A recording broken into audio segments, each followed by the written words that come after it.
Àtàbàtúbú Olódùmarè mo mà júbà rẹ o. Kábíyèsí kábíyèsí o Ọlọ́run mi. Àtàbàtúbú Olódùmarè mo mà júbà rẹ o. Kábíyèsí kábíyèsí o Ọlọ́run mi. Àìkú àìṣà àìsí àìdìbàjẹ́. Àìkú àìṣà àìsí àìdìbàjẹ́.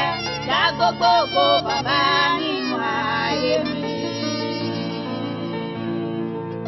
Látinú oyún wá lẹ́tí jẹ́ bàbá fún mi.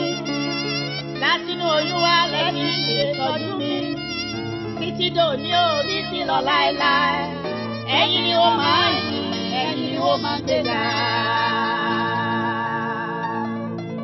Mo rọ́wọ́ agbára rẹ nínú ayé mi bàbá. Ẹ̀rù rẹ bà mí o, oníṣẹ́ àrà, oníṣẹ́ ìyanu. Kábíyèsí rẹ nínú ògo rẹ. Ìbà rẹ o bàbá nínú ọlá ńlá rẹ.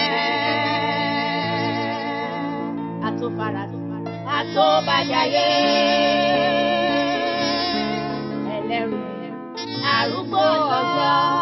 Ẹ̀yin ni ó máa ń sìn, ẹ̀yin ni ó máa bọ̀. Títí lọ láéláé o. Ẹ̀yin ni ó máa ń sìn, ẹ̀yin ni ó máa bọ̀.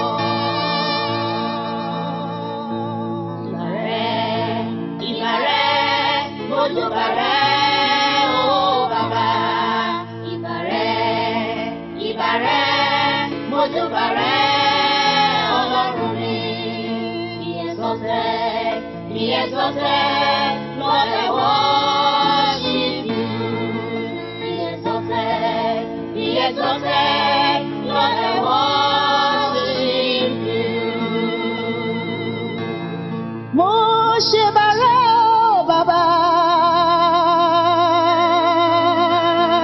Arúgbó ọjọ́, arúgbó ọjọ́, arúgbó ọjọ́, àgbà ìgbàanì, àgbà ìgbàanì, Ọlọ́run bàbá, ọmọ àti ẹ̀mí mímọ́, àgbàgbà mẹ́ta tó nílé ayé àti ọ̀run, apálá tó sọlé ayé ró, bìtìnìkì aláàfin òde ọ̀run, kábíyèsí o bàbá àgbà, ọba tó fìdí ayé sọlẹ̀ sórí omi, ọba tí ń sọ̀rọ̀ tí ara ń sán, ẹ̀rù jẹjẹ létí òkun pupa, ẹkùn ọkọ̀ Fáráò, ẹni máa ó pọ̀, ẹni kú ó mọ̀, ọba tí ń sọ̀rọ̀ tí ara ń sán, ọba tó pọ̀ nípa ti gbogbo agbára, mo ṣe bàrẹ́ kàmí suturwa, ìjọba kúlé máa rọ́ máa supralẹ̀ jáde, àlèwí lè ṣe, àlèṣe lè wí, àsọ̀rọ̀ máa tàṣe, àṣekọ́mọ́kù, oníṣẹ́ ra, oníṣẹ́ ìyanu, ọba tí gbogbo ayé àti ọ̀run wárí fún, mo gbé ọ̀gá, mo gbé ọ̀gá, nínú ọlá ńlá rẹ, nínú ògo rẹ, I extol you Lord, I magnify you, awesome God, excellent God, powerful God, gracious God, compassionate and merciful. You are faithful. You are beautiful, Lord, in all situations. There is none to be compared, not like it with you. You are the Almighty God, full of wonders, full of wonders. You parted the Red Sea with your outstretched hand. You are the mighty one in the midst of the fiery furnace, miraculous God in the den of lions. Wonderful God, Alpha Omega, beginning and the end, eternal God. You are full of power and dominion, the all-knowing God, all-doing God. With you, Jehovah, all things are possible. All things are possible, Lord. You are the same yesterday, today, and forever. Miriam Kapurima Sandaraba, mo gbé ọ̀gá, mo yìn ọ́ lógo, àgbààgbà mẹ́ta tó nílé ayé àti ọ̀run, alámà tó mọ̀ mí sáyé. Olùtọ́jú mi láti inú oyún wá, ọba tó fẹ́ mi dénú, tó fàánú dá mi sí tọmọtọmọ, ọba tó fẹ́ mi tinútinú, tó fẹ́ mi jinlẹ̀, dáńsákì rẹ ò bàbá, dáńsákì rẹ ò bàbá, ọlọ́wọ́ gbọgbọrọ tó yọ mí nínú òfin ayé, tọmọtọmọ, tògótògó, olùgbàlà ọkàn mi, olùdáǹdè mi, olùwòsàn mi, olùràpadà ẹ̀mí mi, olùtùnú mi, olùgbèjà mi lówùrọ̀, lọ́sàn láṣálẹ́, lọ́gànjọ́ òru, olùrànlọ́wọ́ mi, olùpèsè fún àìní mi, lọ́jọ́ gbogbo, alátìlẹ́yìn mi, abiyamọ tó pọ̀n mí tí ò jẹ́ ń jábọ́, òkè gbẹngbẹng lẹ́yìn mi, àpáta ayérayé tí mo dúró lé, òkè ńlá tí mo fẹ̀yìntì, ayérayé tí ń gbénú ayérayé ṣọlá, tí ń gbénú ayérayé ṣògo. Abiyamọ abọjá gbọ̀rọ̀gbọ̀rọ̀, mo ṣèbàrẹ́, àtọ́farasí bí òkè, àtọ́sìmílé, àtọ́gbójúlé, àtọ́fọkàntán, àtọ́bilọ́ba, ọ̀rọ̀ gbẹ́nu ọmọ ènìyàn fọ́hùn. Mo yìn ọ́ lógo bàbá, gbẹ̀ngbẹ̀lẹ̀kú tí ń dàbí òwú, ọ̀rọ̀ gọ̀jígọ̀ olú ọ̀run láti inú ọkàn mi. Mo gbé ọ̀gá, mo gbé ọ̀gá, mo gbé ọ̀gá. Mèríà tútù, akarualia, mèríà kabali brahma soprale, gandale brahmo soprale. I exalt you, Lord. I honor you, Jesus Emmanuel, lover of my soul. Jesus, you are my Savior, my Redeemer, my Sanctifier, my shield, my buckler, my fortress, my keeper, my strength, my hope, my healer. You are my glory, Jesus. Lifter of my head, my great shepherd.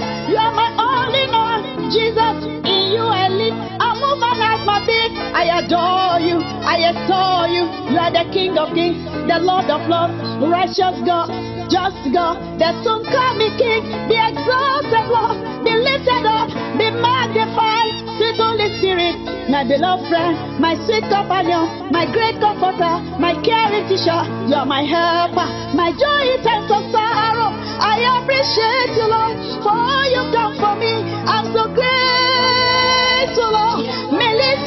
I'm grateful, Lord.